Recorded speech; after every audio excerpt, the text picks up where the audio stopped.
ଆପଣ ଜାଣିଛନ୍ତି ଯେତେବେଳେ ମୁଁ ସଜ ହୁଏ ମୋ ସ୍ୱାମୀ ମୋତେ ଦେଖି କୁହନ୍ତି ତମେ ଏତେ ସୁନ୍ଦର କେମିତି? ମୁଁ କୁହେ ମୁଁ ସୁନ୍ଦର?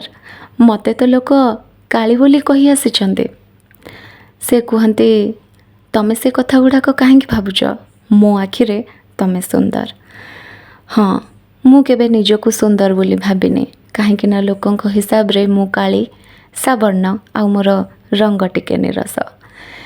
ଯେବେଠୁ କ୍ୟାମେରା ସାମ୍ନାକୁ ଆସିଲିଣି ସେବେଠୁ ଲୋକମାନେ ମୋତେ କାଳି ବୋଲି କହି ଆସିଛନ୍ତି।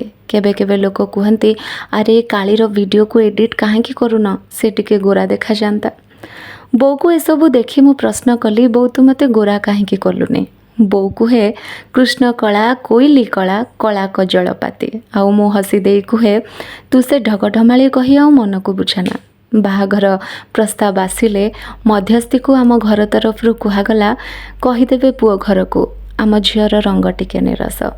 କେତେ ଆଶ୍ଚର୍ଯ୍ୟ! ଏସବୁ କଥା ଶୁଣିଲେ ମୋତେ ଭାରି ଆଶ୍ଚର୍ଯ୍ୟ ଲାଗେ। କାରଣ ଜାଣିଛନ୍ତି ଲୋକ କୁହନ୍ତି ଯେ ଡୋଣ୍ଟ ଜଜ୍ a book by its cover, ମାନେ କୌଣସି ବହିକୁ ତା କଭର୍ ଦେଖିକି କେବେ ଜଜ୍ କରନ୍ତୁନି। କିନ୍ତୁ ଆମ ଦୁନିଆ ତ ପ୍ରଥମ ପୃଷ୍ଠାକୁ ଖୋଲିବା ଆଗରୁ ହିଁ କଭର୍ ଦେଖିକି ହିଁ ଜଜ୍ କରିଦିଅନ୍ତି। ହଁ, ରଙ୍ଗ ବୋଧେ ଆଜିକାଲି କାହାର ପରିଚୟ ପାଲଟିଗଲାଣି, କିନ୍ତୁ ମୁଁ କ'ଣ କରିବି, ବଦଳାଇବାକୁ ନିଜକୁ ବହୁତ ଚେଷ୍ଟା କଲି।